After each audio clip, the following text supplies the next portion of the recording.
Hey everybody, welcome to our Tuesday review show. Thank you so much for joining us. Tuesday is the day where we get all of our new comics and we show them off to you. If you guys want anything that you see here, feel free to send us a comment or a message and we will hook you up. And yeah, let's get into it. Okay, so today I read Venom number 30. All eyes are on Venom, all eyes are on Donny Cates. We have King in Black coming up, so people want to know what's going to happen at the end of this storyline. So Eddie Brock has been in another dimension for the last few issues, and in this dimension, he's actually dead, and his wife is Venom. Uh, Dylan Brock of this dimension is Codex. This was revealed several issues ago, so I don't consider it a spoiler anymore. He's evil. He's been turned by Null. He has taken over the world. It's a very treacherous place he's in. Well, all of that gets resolved. Some pretty interesting things happen in it. I can't reveal all the spoilers. I will say there's no major first appearance. There's no major death. But it was a very satisfying end of the storyline. I'd say the most surprising thing to me is how long Eddie ends up sticking around. You'll have to read the issue to see that. But it does end with them going back to the regular Marvel Universe. Just in time for King in Black. It seems like this guy, he doesn't get any chance to sleep. So this is the regular cover with Codex. That is, yes, as evil Dylan Brock. There's a pretty cool showdown between good and evil Dylan Brock in this. Here is the Stegman variant. Trying to get the glare off there. And lastly, this is the 1 in 25 Cooter variant that we are still selling. We have a very few of these. They are just $25. It's interesting this week. There's a few books, I won't say which ones, but a few where the last page is people going, hey, what's up with that dragon? And then it's like, to be continued in King in Black. So it's like every Marvel book is right there, just waiting for next month's #1. Yep. If you guys are just now joining us, thank you so much. Let us know what you're excited about reading this week in the comments. And if you want anything that we go over here, if you have a pull list with us, we can hold it for you while supplies last. And if you don't, we're happy to tell you how to set one up. We ship all over the U.S. So I read something very related. This is Symbiote Spider-Man King in Black. This is the official, if you are reading everything King in Black, if you've seen the checklist that's online, this is part 1. This is the first step into the King in Black world. And it's really interesting because it takes place in the past. There's been, I think, 2 other Symbiote Spider-Man series, and they all take place during that time frame, post-Secret Wars, when Spider-Man has the symbiote suit, but before Venom is a thing. So this is that little time frame right there. And something happens in this. It's, I don't know. I don't know if it was intended to be funny, but the Watcher's in it. Oh, and then, not a spoiler because it's like the first 2 pages. What happens when the Watcher gets abducted by aliens? It's a very weird scene. But this is a really fun. In the beginning, it's just kind of a Spider-Man story. There's a lot of like. Every couple pages is a new fun character. You see a bunch of them on the cover there with Kang and Rocket and all of those. But it does have pretty big ties to King in Black, which I'm wondering how they're going to explain. Because there are things that happen, you're like, clearly this is related to what's going to happen. Why doesn't Spider-Man either remember this or why haven't we heard about this before? But there are things... there may be a hint to why Spider-Man maybe hasn't talked about this before or whatever. But there is some pretty big stuff related to how much Null is going to be affecting the universe. So I think, if you're excited about King in Black, this is definitely one you want to pick up because it does have to do with that story. And they're really pushing this book. They're really hyping it up. And it's got some really cool variant covers, too. So there's the Randolph cover. They all kind of have that. I'm guessing we're all going to get the King in Black little corner Yeah, the logo. That'll help definitely when you look at a book to be like, is this in the series? Then we have the Super Log, which is a really cool variant. Remember talking about Oh that? yeah, that's the one where it shows all the different things that the what the suit that does. the black suit can do. 5 key abilities. Yeah. The black costume. Yeah. And then we have the all black sketch cover. Get your silver pen out and draw something cool on there. So yeah, that is Symbiote Spider-Man King in Black. All right. This week, I got to check out, this is Marvel Indigenous Voices #1. This is a one-shot after the success of the original Marvel Voices, which was printed earlier this year. Way earlier this year, which feels like a lifetime ago. This is a reprint of that issue with some extra material, so Marvel Voices, which highlighted characters and creators who don't normally get to play at the forefront. So really cool backstories, mix of articles and short stories in there by tons of different artists and creators. So same deal with this one in a way, but it is Indigenous voices that they are featuring in this one. And if you've liked the Varegi variants, then you got a treat coming in the first just couple pages here. Speaking of the Watcher again, the Watcher has been watching and sort of looking over all these tales from Indigenous voices. And then you see on this page all the stories that you're going to get in this issue. And all the different characters that it's going to feature. So super cool. Was really pleased just opening this one on the first page. That is very creative. Getting to see that, it made me happy. So this is the A cover. And then this is the, I want to say, Richardson variant. So that's just the regular variant. Somebody's trying really hard and putting some real work into something when you have a spread like that just sort of frames it all. This is the David Mack variant, once again for the Marvel Indigenous Voices, which is $5. It's just a one-shot. So I really did like it. It's a lot of thought and care. This is the Varegi variant. And then lastly, we do have the reprint for $5 of the Marvel Voices, and it does have some extra material in there from the stuff that was printed earlier this year. I feel like a lot of people missed that when it originally came out. Yeah. We had other stuff on our minds. But it's cool that they're like, hey, we think that you probably missed out too. Yeah. So here you go. All right, so from DC, I read Rorschach #2. Now, if you thought #1 ended or began a huge mystery, #2 definitely continues that. It was a very slow burn. You almost forget you're reading a comic that surrounds superhero figures because nothing really superheroic happens in it. It's all about the storytelling. It's all about questions that don't get answered this issue. But I mean, if you're going to build a mystery, you can't answer the questions too quickly. Especially when it's 12 issues long. Yeah, so this issue, there's a lot of interviewing people, trying to figure out what's going on, hearing things from different people's perspectives. You get a lot of history from people, and you just have to read between the lines and start building what you think might have happened, who this new Rorschach character might be. It was revealed at the end of last issue that they think it might really be Rorschach, but how could that be? Of course, Dr. Manhattan with his powers, did he really kill him? Did he not? Of course, this is set so many years later. The first one began with two people trying to commit an assassination, and they get killed, and it seems like it's Rorschach and a new sidekick of his. Once again, that was in first issue, so I can spoil that. Well, this one continues it. You follow the cop who is trying to unravel what the heck is going on here. So it's a good read. If you're looking for super heroics, though, this is not for you. This is more something I think that like people who are fans of Ed Brubaker would enjoy. Honestly, Tom King's kind of channeling a little bit of that, and it has a very cool variant by Peach Momoko. I don't think we have many of these left. Could be wrong.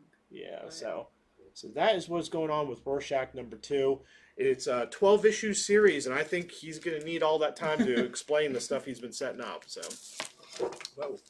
Rorschach wants to get away. All right.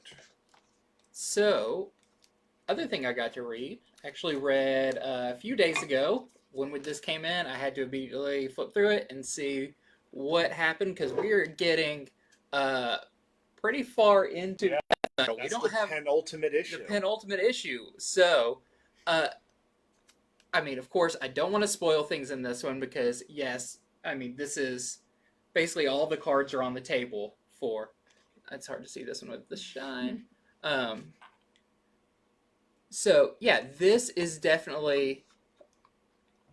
I'm the epitome of like penultimate. Like this is the calm before the storm. We're about to hit it hard. There is so many characters in this. There is big scenes with just every superhero you can think of, all banding together, getting ready for this ultimate fight. And along with that, we get kind of the other sides of it too. What is the big villains? How are they preparing? What are they about to do? So there's a lot going on in this one. Yeah, if you're reading this, you'll kind of know what's coming up. But don't want to spoil any of it because we are so close to the end of it. It is. I think the ending is going to be really cool based on this one. Sounds like all the forces are gathering. Yeah. That's why it's like, what do I say about this one? Like, what is the what's the hook? Well, the hook is if you've been reading this far, you're ready for this. You've been building to this for many issues. So it's got some really cool variants, which are some characters that do appear in this. So we've got the I forgot what his official name is, but he's the Martian Manhunter Batman. And this issue kind of makes these variant covers make sense because these characters kind of group together. Awesome art germ of this other new character. And then finally, it's a really awesome, super creepy Spectre variant. With all of them. This one's so weird. I like this one. Oh, okay. This is creepy. It is super creepy. I love Aquaman and just like the. I was wondering what they do after the drums. What other instruments they would put in there? But we have Aquaman playing the keyboard. He's on the synthesizer. He is like he's got the multi-layer. Uh-huh. Super cool. Really creepy. The face he's doing is creepy. He's got red eyes. But really cool. If you've been piecing together your death metal band, you'll have to get this really cool Aquaman cover. Yep. And that 125 is what? $20. Okay, another one.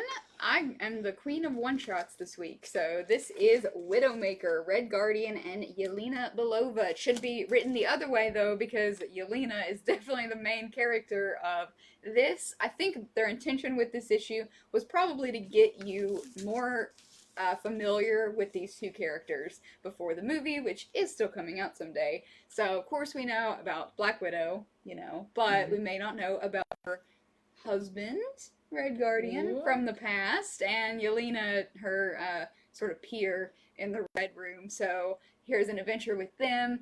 Can't tell you much because I'll definitely be spoiling it if I say hardly anything. So if you want more backstory on those characters, this is a good one-shot issue to pick up. $4.99. Here's the A cover. Here is the main variant cover. I forgot how to pronounce his last name.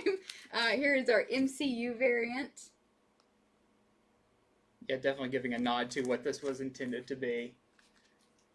And then, of course, the Black Widow Varegi variant. Really cool. We do not have many of these. I'm shocked at the green screen. Oh, wait, it's because we don't have the green screen turned on. I was like, why is this not disappearing? It's like the exact same color. And then it sounds like it was $20 for the Dark Knight's Death Metal. Yep. We had somebody asking on that. So, but anyway, that is this issue. Definitely more backstory on those characters who are not find out about their distinct personalities. I flipped through that too, and even though it's a one-shot, the end of it makes me feel like there's more coming with these characters, which I think is cool because we haven't seen them in a long time. I agree. Okay, so from Aftershock Comics, I read We Live #2. Number one was just like a runaway hit. Mhm. Nobody saw coming. It's by the Miranda brothers, who I think they're relatively new to comics, but they've made a big splash already. Number two has this awesome cover with the sort of ape creature that's helping the one kid. So this one, they packed a lot into it. That's what I will say. In fact, they might even had so much they had trouble like containing it all in this issue. There was a part or two I had to read twice because a lot took place in such a little bit of time. This is a post-apocalyptic tale. It has kids in it, but it is a dark tale. This is written for adults. I'll warn you, there is more death and killing in this issue. So much so that it shocked me. There are some big changes. Some stuff happens. So in the first issue, it's all about how the world is dying and aliens come to Earth and say, "Hey, we'll take some of your kids away if you get them to these points at this certain time." But the world is so dangerous that just traveling these points is like a suicide mission. So you're following this group as they're trying to get the kids to this point, but just trying to get there, they're getting picked off and things are attacking them. And so some very good art. I would say the most noteworthy thing about it, though, is they've written original music for this. So they have a QR code that you scan. And I did this. I scanned the code. It took me to the song, and I'm listening to the song as they're traveling. It's a song they wrote for them traveling. It was very cool, very neat experience. I will say the issue, it was maybe a little too fast paced. I think the first one, the world building was better. I almost feel like they're trying to put so much into this series that maybe they need to just have even more issues. But it was very cool. So that is my spoiler-free review of We Live number 2. It does have a 1 in 25 variant, or I'm sorry, 1 in 10 variant for $20. We only have one of these. Even those monsters that look so happy, so that's scary that they don't make it out. They're not too happy. And also, we have a few number 1 second prints. If you didn't get the first print, they sold out. We have some of the second print. And this issue was great. I mean, I was shocked how good of a first issue it was. So, thing I also got to read, really interesting. This is Sea of Sorrows. I hold it up, but there's not a whole lot you can see on there. A lot of bubbles, a diver, and something mysterious at the bottom, which it doesn't take you long to learn what it is. This is takes place, I believe, in 1926. I think that's what it was.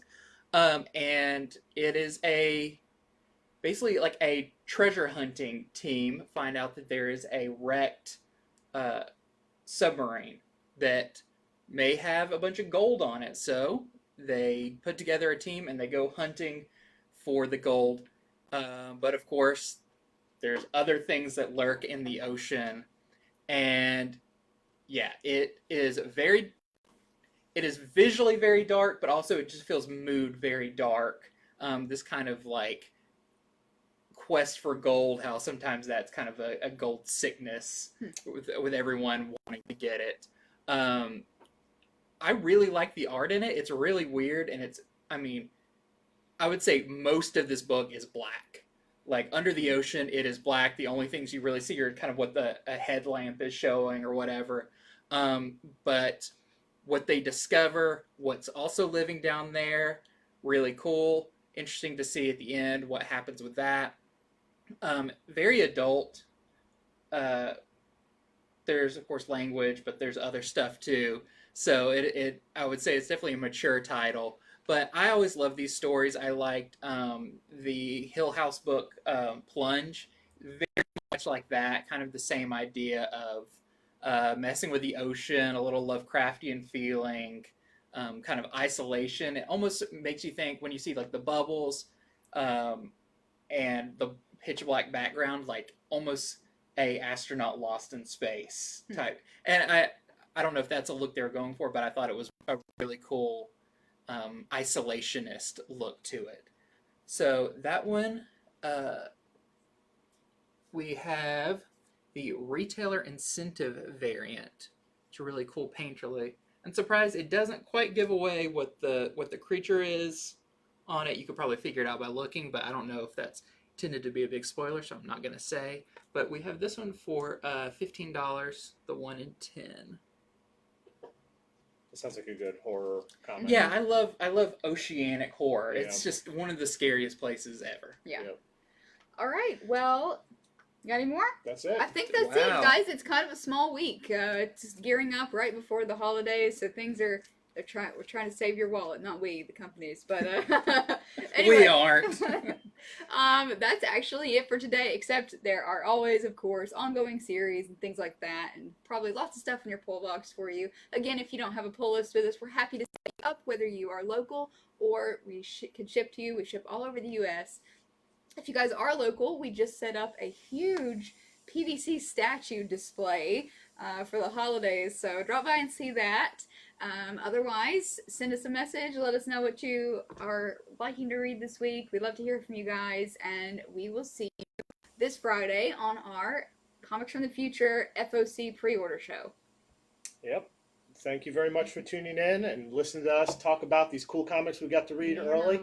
It's really cool that we get to kind of tell people what these books are about. Yeah. More than just, you reading a blurb on the internet. Yeah. So, all right. Well, thanks for tuning in, and we will see you next time.